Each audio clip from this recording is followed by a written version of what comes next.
கர்த்தருடைய பரிசுத்த நாமத்திற்கு மகிமை உண்டாவதாக. இந்த காலைவேளையில் உங்கள் அனைவரையும் ஆண்டவராக இயேசு கிறிஸ்துவின் இன்ப நாமத்தில் உங்களை அன்போடு வாழ்த்தி வரவேற்கிறேன். விண்துளிகள் வாயிலாக இந்த நாளில் சந்திப்பதிலே மிகுந்த மகிழ்ச்சி அடைகிறேன். இந்த நாளின் செய்தியின் தலைப்பானது, உங்கள் இருதயம் இலகுவானதா? லூக்கா 8ஆம் அதிகாரம் 13 வாசிக்கிறோம். கற்பாறை மேல் விதைக்கப்பட்டவர்கள் கேட்கும்போது சந்தோஷத்துடனே வசனத்தை ஏற்றுக்கொள்கிறார்கள்.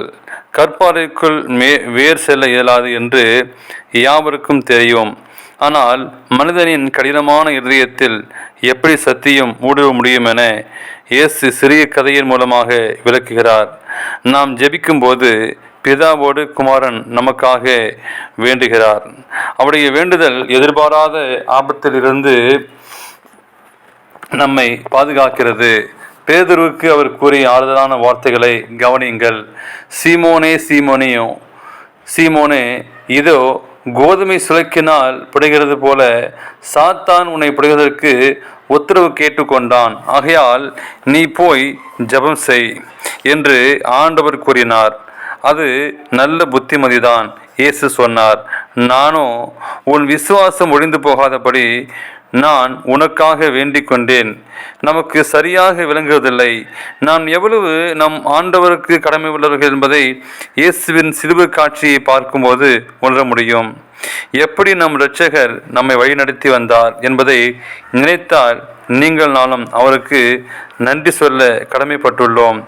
இயேசு நித்திய சிங்காசனத்திற்கு முன் நமக்காக தேவனை துதிப்பதை காணலாம்.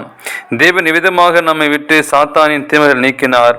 சாத்தான் உன்னை புடைமுடித்த பின் நான் உனக்காக ஜெயிப்பேன் என்று அவர் சொல்லவில்லை. மாறாக அவன் சாத்தான் நினைத்த திட்டத்தை நுனியிலே அறுத்து விட்டார். நான் உனக்காக ஜெபித்து வேண்டியல் செய்துவிட்டேன் என்றார். நாம் பார்க்கக்கூடாத சத்துரு செய்யும் சூழ்ச்சிகளை அவர் வேரோடு அறுத்து எடுக்கிறார். எனவே அன்பான தேவனுடைய பிள்ளைகளே, சாத்தான் நமக்கு கொண்டு வரும் எல்லாவித தீங்குகளையும் நிறுத்துகிறார். தேவனை அறியும் அறிவில் வளரும்போது நமக்கு முழுமையாக மகிழ்ச்சியும் சந்தோஷத்தையும் கர்த்தர் தருகிறார். நம் உள்ளம் பாறையாக இருந்தாலும் ஆவியானவர் கல்லான நெஞ்சத்தை உடைத்து சதையான இருதயத்தை வைக்கிறார். எபேசியர் 4:16 வாக்கியம் நமக்கு சொல்கிறது. இன்றைக்கும் நமக்காக பரிசுத்த ஆவியானவர் மிகவும் வாஞ்சையோடு நமக்காக ஜெபித்து கொண்டிருக்கிறார்.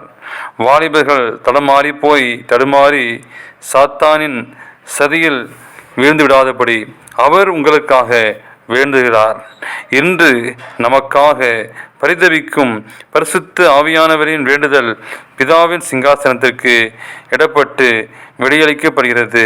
உங்கள் மனம் கல்லாக இருந்தாலும் உருகி நிற்கும் கர்த்தர் உங்கள் மனதை மாற செய்ய வல்லவராய் இருக்கிறார். நீங்கள் புதியதாகதானே அவரின் பிள்ளைகளாய் மாறுகிறீர்கள். புதிய வாழ்க்கை வாழ்வோம். நம்மை முற்றிலுமாய் ஒப்பு கொடுப்போம். இந்த காலவேளை உங்கள் இருதயம் இலகுவாக மாறத்தக்க தேவனுடைய கரத்திலே ஒப்பு கொடுங்கள். தேவன் தாமே உங்களை ஆசீர்வதிப்பாராக.